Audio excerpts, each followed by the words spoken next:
Hello students, आज हम start करने वाले हैं चैप्टर 6 लाइंस एंड एंगल्स, रेखाएं एवं कोण या रेखाएं और कोण। तो यहाँ पे जो है हम लाइंस एंड एंगल्स के बारे में पढ़ेंगे। सबसे पहले हम स्टार्ट करते हैं, जानते हैं पॉइंट के बारे में। पॉइंट जिसको कि हम हिंदी में बोलते हैं बिंदु, ठीक है। तो बिंदु जो है एक छोटा सा डॉट जिसमें ना तो हाइट है, ना लेंथ है, ना ही विड्थ है, तो हम इसको बोलते हैं पॉइंट, ठीक है। लेकिन अगर हम बात करें लाइंस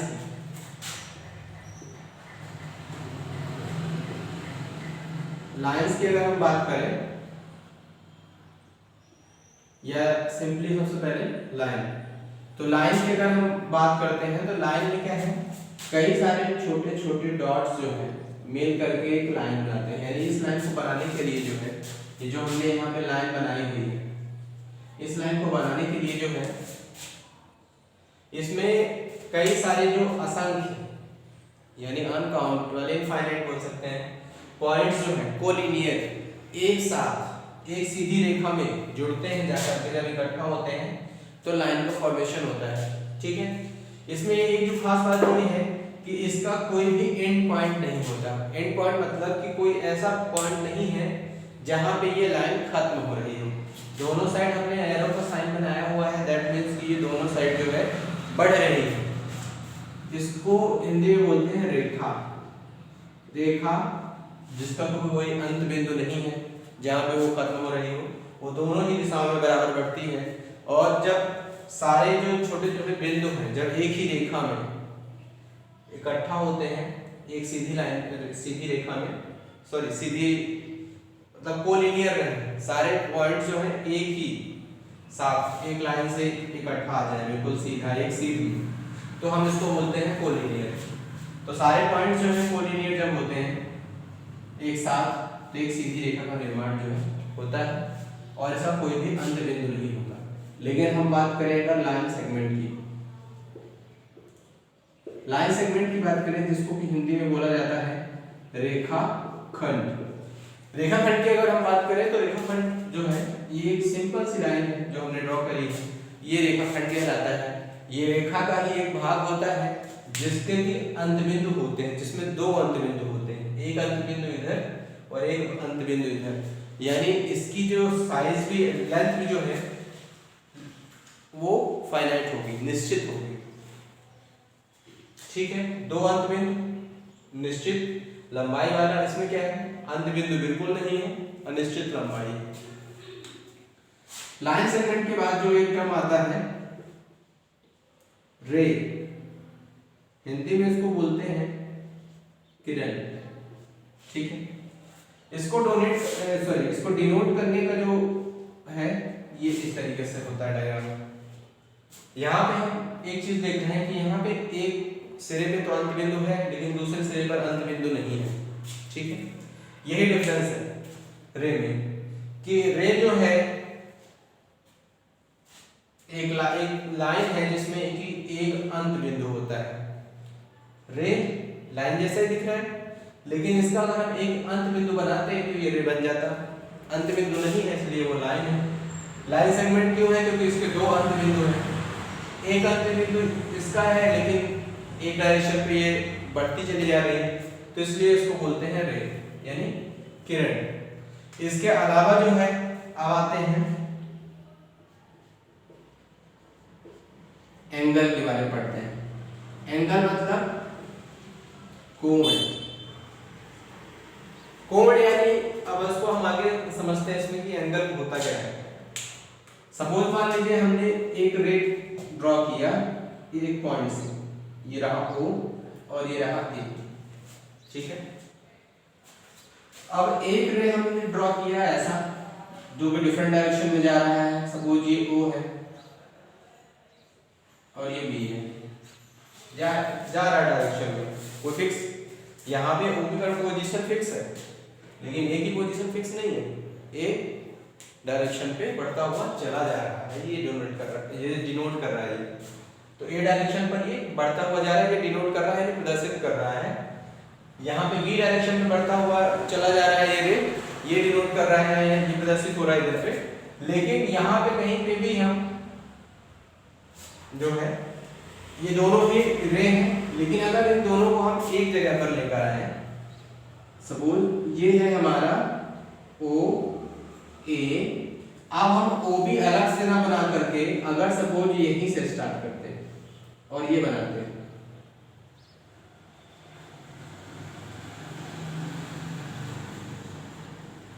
और हमने अब जो बनाया है ये ओ बी, ठीक है। तो इसमें क्या क्या चीजें हमें देखने को मिली? सबसे पहली चीज हमें यहाँ पे देखने को मिला कि एंगल जो है, जब दो रे यानी दो किरणें एक ही बिंदु से, दो किरणों के बीच क्या है, एक बिंदु जो कि उनका ये कह सकते हैं टर्मिनेटेड पॉइंट या अंत बिंदु, जहां वो अंत बिंदु एक ही हो, दो किरणें जिनमें एक ही अंत बिंदु हो, तो वो एक दूसरे से कुछ कोण बनाएंगे, ठीक है। कुछ कोण बना सकती हैं, एक तो ये कोण बना रही है, ठीक है। सपोज ये बनाया है इन्होंने θ1, ये कोण है, ठीक है। तो ये जो कोण बना रही हैं,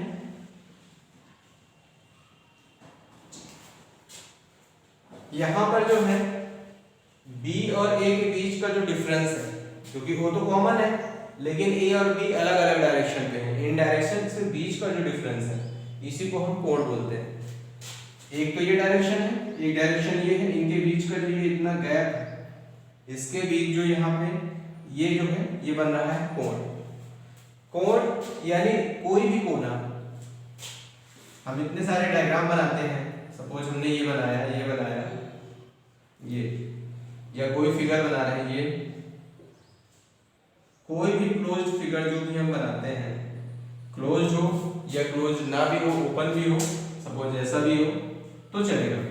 तो इनके बीच हम ये देखते हैं कि कहीं ना कहीं हर जगह इनमें कोना है, ये कोने आ रहे हैं चारों तरफ, यहाँ पे भी कोने आ रहे हैं, इन कोने इधर है, यहाँ पे देखें अगर हम तो यहाँ पे भी कोने 6, यहाँ देखें तो यहाँ पे 5 कोने हैं, तो इन कोनों पर कोण बनता है, कोण, कोना।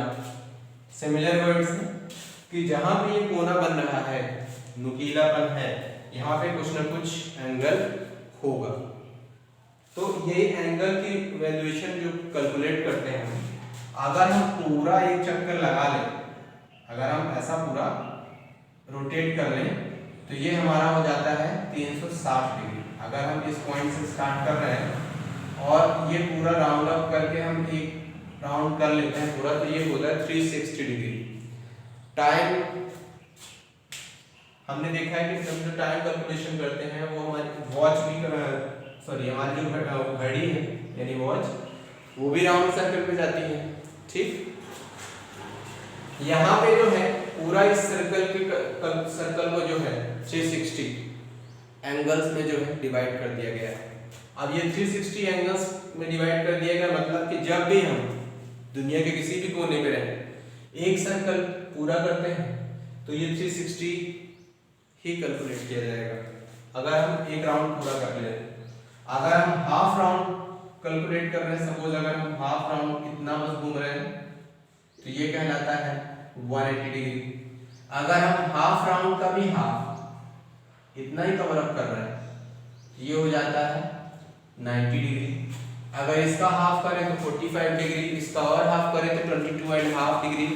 तो इस तरीके से जो है एंगल्स बनते हैं, यानी हमने एक पूरा सर्कल को जो है 360 अलग अलग पार्ट्स में डिवाइड कर दिया है कि इसके 360 पार्ट्स अलग अलग एंगल्स बनाते हुए रहेंगे, और उसी के अकॉर्डिंग जो है हमारी मैथ्स या फिजिक्स कहीं भी हम एंगल्स अगर पढ़ रहे हैं तो हम उसी के अकॉर्डिंग कैलकुलेशन करते हैं।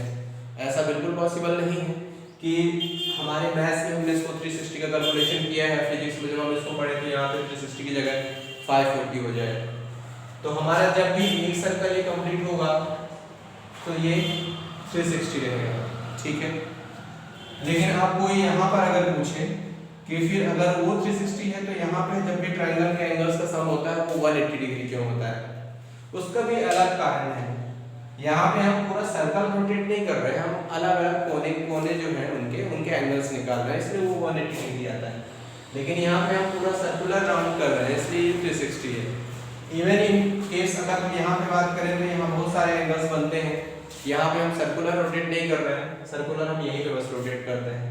यहाँ पे तो हम अलग अलग एंगल्स निकालते हैं, जो कि ऑब्वियस सी बात है कि अगर साइड्स ज़्यादा है तो 360 से मैक्सिमम जो है यानी ज़्यादा एंगल्स बनकर आते हैं सामने।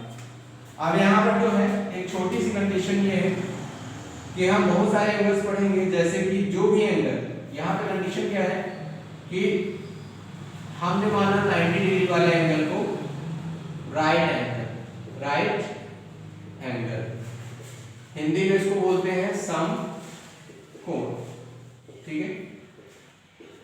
90 डिग्री को हमने मान लिया राइट एंगल। अब ये हमारा बेसिक चलने वाला है कॉन्सेप्ट। तो 90 डिग्री से जो कम होगा यानी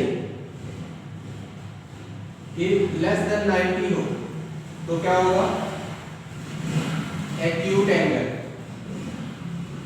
अगर लेस देन 90 है तो एक्यूट एंगल यानी न्यून कोण दिखने में कैसा रहेगा, ऐसा रहेगा, ठीक है ना। इनके बीच का जो एंगल बनेगा वो न्यून कोण रहेगा, जो कि हमेशा 90 डिग्री से कम होगा। ऑब्ट्यूज एंगल की बात करें तो वो ऐसा होगा, ये वाला एंगल हम रखेंगे जो कि हमेशा जो है ग्रेटर देन होगा 90 से, यानी यहाँ जो भी एंगल बनेगा वो हमेशा 90 से ग्रेटर रहेगा, और इसको हम बोलते हैं अधिक कोण बोल सकते हैं। इंग्लिश में बोले तो ऑब्ट्यूज एंगल, है ना। तो न्यून कोण, समकोण, अधिक कोण, एक होता है ऋजु कोण। ऋजु कोण की कंडीशन क्या है कि एक स्ट्रेट लाइन है जिसके बीच का जो एंगल है कितना है, ये 180 डिग्री है।